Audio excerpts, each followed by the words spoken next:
ꯑꯍꯥꯟꯕꯃꯛꯇꯗ ꯃꯤꯔꯦꯜꯒꯤ ꯃꯤꯡꯁꯦꯜꯅ ꯃꯌꯥꯝꯕꯨ ꯏꯀꯣꯛꯅꯣꯅ ꯇꯔꯥꯝꯅ ꯑꯣꯛꯆꯔꯤ ꯃꯌꯥꯝꯒꯤ ꯃꯐꯝꯗ ꯈꯨꯗꯣꯜ ꯇꯝꯖꯅꯕꯒꯤꯗꯃꯛ ꯉꯁꯤ ꯁꯅꯔꯦꯝꯕꯤꯒꯤ 38 ꯁꯨꯕ ꯁꯔꯨꯛ ꯄꯨꯗꯨꯅ ꯂꯥꯛꯆꯔꯤ ꯋꯥꯔꯤ ꯑꯁꯤ ꯍꯧꯖꯤꯛ ꯀꯔꯤ ꯑꯣꯏꯔꯛꯄ ꯀꯔꯤ ꯊꯣꯔꯛꯄ ꯍꯥꯏꯕꯗꯨ ꯃꯌꯥꯝ ꯄꯨꯟꯅ ꯇꯥꯃꯤꯟꯅꯔꯒ ꯈꯪꯃꯤꯟꯅꯔꯁꯤ ꯍꯧꯖꯤꯛ ꯇꯥꯃꯤꯟꯅꯔꯁꯤ ꯁꯅꯔꯦꯝꯕꯤꯒꯤ 38 ꯁꯨꯕ ꯁꯔꯨꯛ Nganu Laimaga Arubigana, Taunaribasing Adu, Singumoirang Tangjing Amadi, Ebento Ahumdi, Adumak Momo Noi, Asumugi Michangda, Leptuna, Nganu Laima Kangi Haina, Paimanum de Lepi, Nganu Laima, Asawana Mangta, Arubing Makut Adu, Laiteki Haiduna Sangsilai, Aduga, Makut Yetangba Adu, Laitei, Nganu Laimana, Kangbranan, Natikari Laiduna, Isani Haiduna, Asum Yengmani, Haina Tanra Yagadra Haiduna.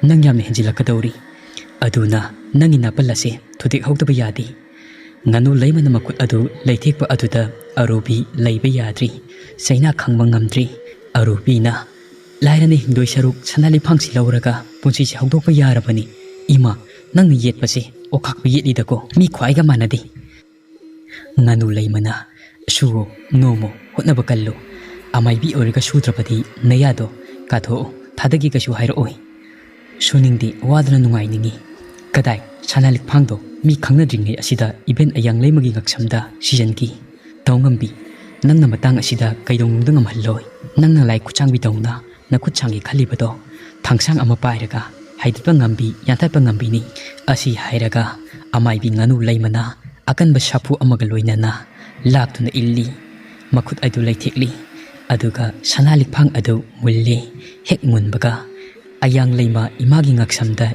hek season ke tawbaga miyam tanaba arubina laurai kana laiki thangjing laikol asida huranba changi event thaw ayang laimgi sandrimi paring asi hurali matik leiba kanano huranba asi pharasi tholo aina kawusi tarabadi ahing aduda arubi thangjing laikol aduda koilaw hek lawi nganu laimadi lalu dabanina mamai mamit adu pungchot chotli humang anapi kai masada ikai hangoi shangi Aduna tawba aduda may hakti mahaksu tofung khangdi makuda sana adu paiduna ingangakna arubida sawni yengduna lay matam tanja aduda singu laikon aduda laigi thawpuriba ahing yarik libasing adu lauribadu tabadagi chensilai marak aduda amaibi tampaksu yaurai amaibi tampaksu nganu laimana makutta sana likphang adu paiduna layrambadu ubada sanglaba chahi kiyagi mamangda khatnakhiba chainakhiba mayam adu Tawdoksing adu ningsingai sana khujai amagidamak mayam adu tuminna yengduna lay matam aduda amaibi arubina masinu pise tawngambi huranbini aina mikap thoglakpada aigina kana tumhobado mahak leiramdri aduda aisu koiti thibani adugu madi thangjing laikol asida huran saja chattuna leirami mayam yengo makuta pairiba sandrimi paring ase tawngambi huranbise mani arubina hairiba adu Thajasi kadai, Thajaroshi kadai mayam adu ingangaknari. Adupu amaibi nganu laimadi milu pirangna ichot masagi oiba wafam ama miyam mangda sengdokchari ngaihak wangleng pungja khara amagi mamangda thokiba thawdoksing adu. Laigi matik laibi amaibi tampakti asumana kari aramana kari mahak loinamak khangammi mahak takta angoktuna chummi lali mari yetnarabada phangkhong paiduna lai kulembi ima khurumkhiba ado Tauragi, Chapchana lepi, Mangak kanbi, Napal saubi, Kangit yetpi, Mari mara taubi, Arubi bu chap serak piragi khali, Amai binganu laimati hignai nakapi, Ayang laima ibengi ngaksamda, Sandrimi paring adu season kre. Arubi na, Huranda namana huralaga, Uhoba engonda iral thangjin biri. Urini, Amam ngan khairiba ibudok thangjing nadi, Kanana lali haibasi, Kanana chumi haibasi, Ahayo nok thoki.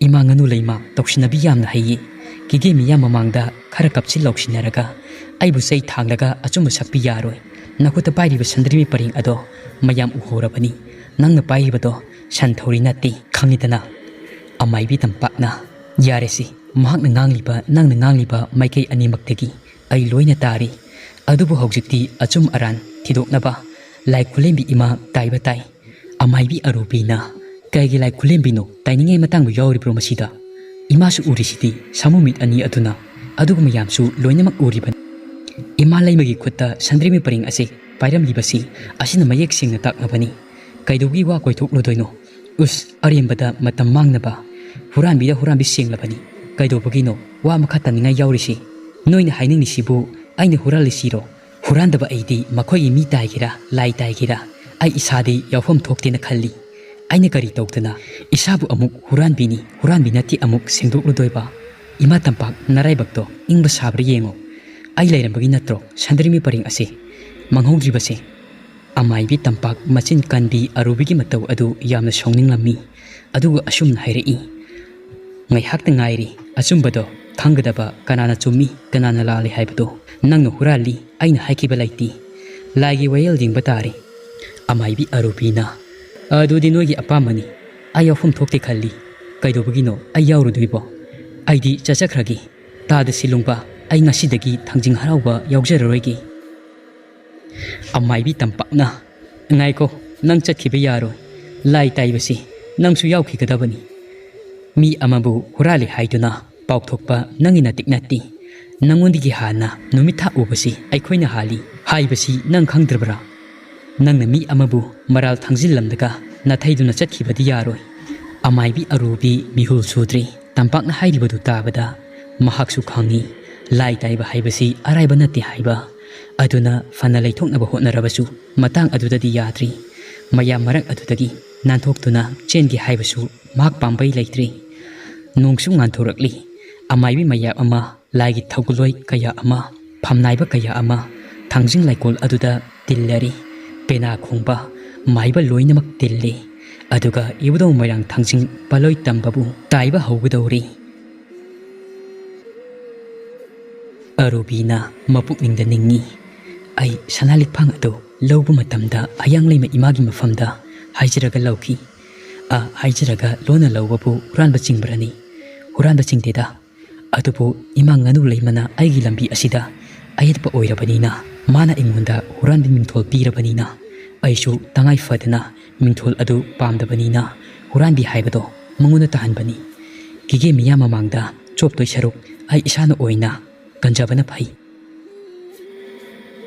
ngasi lai taigadoriba asida ai kasu toroida maramdi ai ima mangonda sanalik phangdo lawjagi haijaki karigibu laimana aingonda kari tawba ngamdoino isangak thuknaba jantra kaya amasu siri aigi haijaba mahi aduna thangjing mabu thamaigi mikup asida kaigi lai taiba kaidoba ngamgani haiba yengnaba tari asomdana amaiba pena khongbana saitha tamduna thangjing mabu saithaba horai thangjing laina isano ayang leima nangi sandrimi paring asigi wahaw asidani nangi apamba amatadi hayo kari cherak piningi ayang leimana isabi ayang leima aigi sandrimi paring asi hugi khanbadi makut nama ama soinai hansi hayenge taibang charon churunna simulai aikhoigi ipot iranbu mita khamdadanaba huge haba wakhalna mang tharaklaba matamda amuk hanna huge khandanaba taibang pana lairingaida umang lai haibasi minnamba yadaba adugumba singu lain haibasi masak khangalawragi panda omai saktam langli hainabu kasu toba ngamloro haibagi matagum asuk yamna laini lawbadi khoyum chesu ayatpa adu kanthabiyu nupi oigira nupa oigira huranbani aduna sebi chething adu pibiyu nomu oibada nattena masasu amaibi ama oiraga lonja lonthuk tawba isam chambi taibung sunati mahakti singu ekhoina laimit hapliba adugasu ekhoibu thamaiga dabagi hotnariba phai ayang leima aina magi lawai koirel thakta phamliba ima leimil sirabi leiton thakta tongliba leima leinau tabi mabusu kauthuk lagi amuk han amaibi mthol piraroi layeng pomba aina fajilagi ayang leima panthoibi sawbuna loiri isam chamba misam amana tawram labadi kadaino haina khalambasu yabani lali haidunasu adusu natti mahakti amaibini taibangi mamani taibang panpu kallu haibani adubu madugi ona tainabada mahakti he tongle napal amaga loinana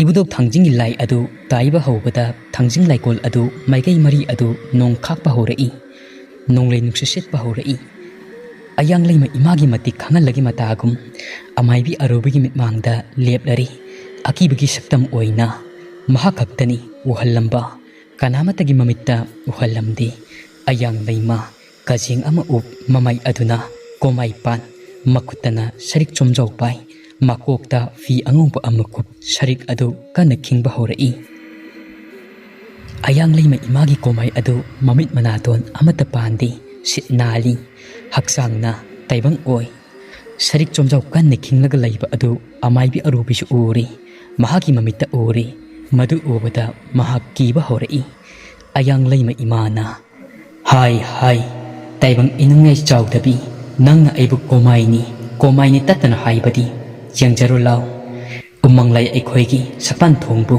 mapan thongi kumyombu yenglaga kaidong nungda misak natraga posak magi magun lamchat kaidong nungda lepkanu ngasi dagi ayang layma aina nangi lawai koiral thakta tongliba ima laimil sidabi mahakpu kokthok labani laiton jinbon da yatariba layma lainaw tabi mabusu kokthok labani amuk hanna ngasi haiba numi asdagi nang laithau tinthau toba ngamdaba oiro asida sunnatna sarik chomjau paituna khoyum yawa mapau chen gisu chenba ngamdaba oiro nangi sarik tatpa oyu he lamke lam haibi ayang layma aibu singnaba sariba nangna aibu komaini asi haibagi aduk pangi saktam asi itatatana panbagi komai oina hana uhanbani haujikti nangna aigi nunglongi saktam asi amuk yengjaro ikai dabi nasakto isak phajaba tanasi asi hairaga ayang layma imagi komai adudagi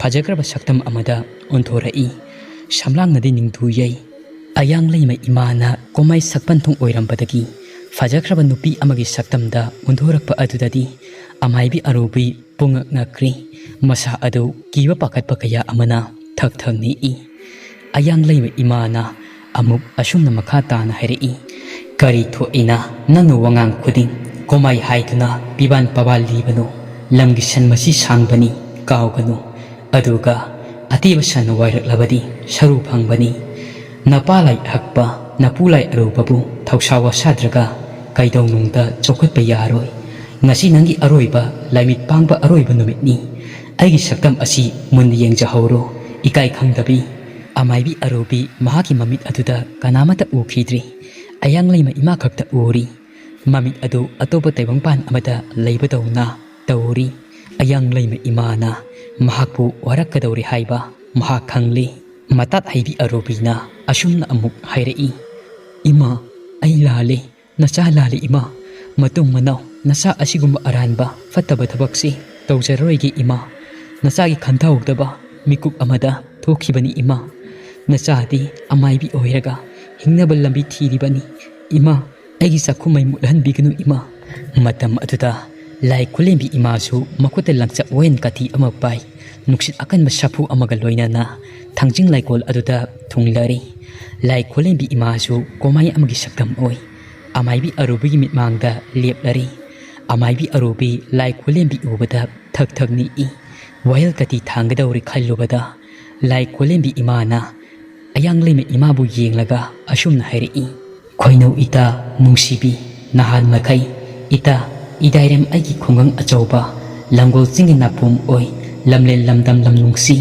lamtengbu thadok ningdraduna ita nangi harauk sakchettam thadok nangi komai asi sanaba yengba ngamdredo khoinau ita adubuni ngasi korong numitta lairema aigini haiduna yetum thum mapakkatuna wayal mabu tairo law asi haina singuma pau chelaklabada aisu ita nakta khongdoirakle ita ita gi sandri paring asigi oireko wathoksi ayang layma imana khoinau wayal kati sumna thabiramu umang lai lairi maike ngakpa lai lairi haibasi hayeng tunglum chatta mirolna khanghaunaba khudam changdambu pibiramu khoinau lai kulembi ima lamlen lamnungsi mahaki hafam oiribi lamding hairiba asidagi moirang tana iben ayang laimagi thauda pangba lai taibangna huran chinthi tawduna migi mangnaba tawrabada ima asida yetum katuna mitki piga loinana haijabada ima mana huraliba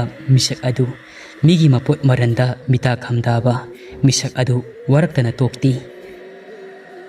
Ahing amada thokiba thodok adu mamit usinduna yengbada uri. Huraliba misak asi kanano haiba khangli. Lai khulembi imana.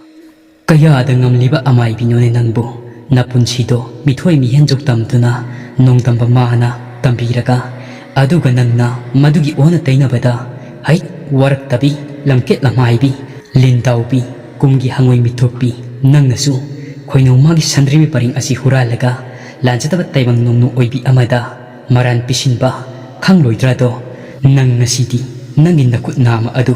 Amuk hanna migi maput maral huge khandanaba. Yet thangba adu lingbu watpa yaranu. Nakut yet adugi sizinapam khangdraba oiro ngasidagi. Nasina komai haiduna matam leiba khibikta singu aikhoibu singnabadi nangi laibit ngasidagi uranu.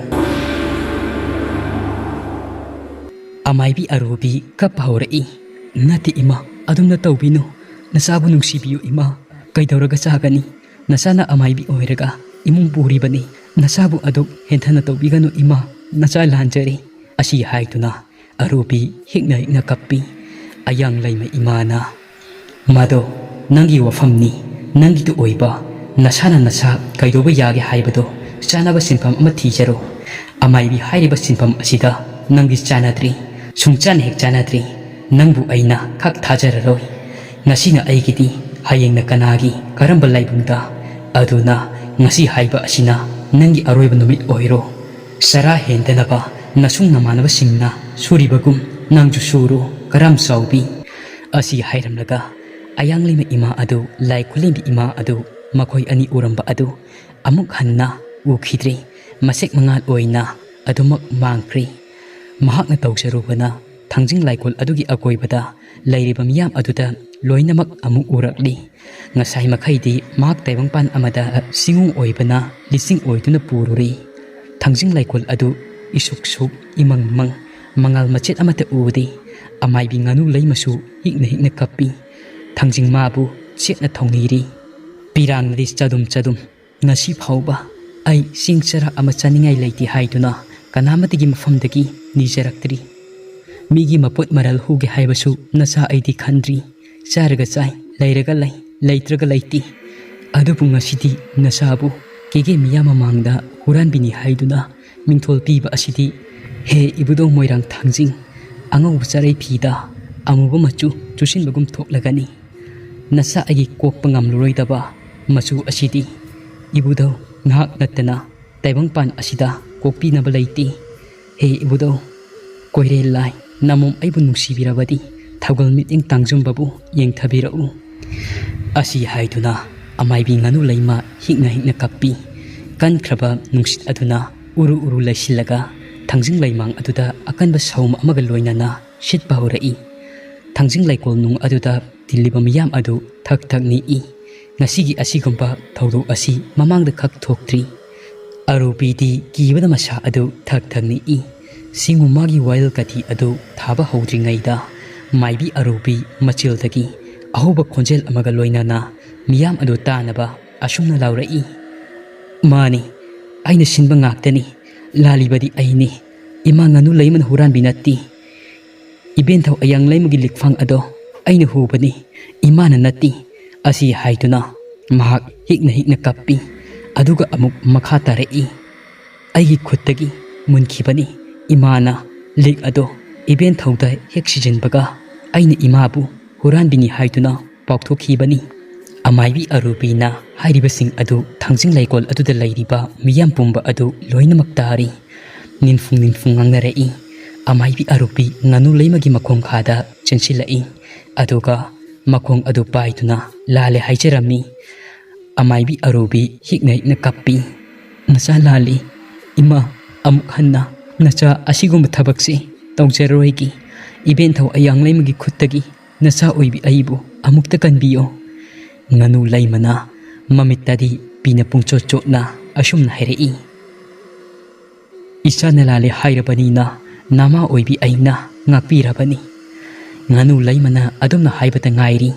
Laigi wayal laibana chaibi chaiteng phangba horakle. Masa adu krak laksinba horai. Uchekumna makhong makhut adu konsinba horai. Masa adu lairen matek thekpagumna thekpa haurai. Masa pumba adu maina chakpagumna asaba phawba haurai. Khoidong mapa adu chongba haurai. Amaibi arubi chaina khangba ngamtraduna asumna hairai. Ayo ima nasadi khambi maitakta ngawbugumna ngawri. Nasabu amukta kanbiyu ima. Arubi laimai aduda tharo maro onba haurai. Nungsichu hanadagi henjinna kana sichinba haurai. Arubi ki khoidong mapa adudagi imoinu ima songthorai. Asauba amaga loinana aduga imoinu mana Arubibu yenglaga asumna hairai. Hai taibang nomnu oibi singu laibu kashu laitana khanbi nahan makai samu nangi haksang khoidong nangi phambalda famduna amai mangsing thaubi laimik thaubi oirambado ngasidagi oiranu samu nangi haksangi ka ilen lai ilen tili ilen iseng len ikhoi len tintau len tauroi rai len mapan ngaktuna leirambasu ngaknaroido ngasidagi asidasu natti nunu nangi khonglam taret ka khong lai khong malang khong tilha khong phisu khong charoi khong yampi khong khuding makpu aina khoidong nangi thambalda cheksina thamlambasu thamlaroyi nangi natik na yai pumba aina chingthoklagi laimel sidabi lainau tabi thoraklo kiku lotuna lairambabu kiku fonglo nunu lamket namhaibi samu haksangda amuk hanna sadom lanu imoinu imana adum haibada laimel sidabi lainau tabi makhoi anisu arubigi haksangdagi thorai.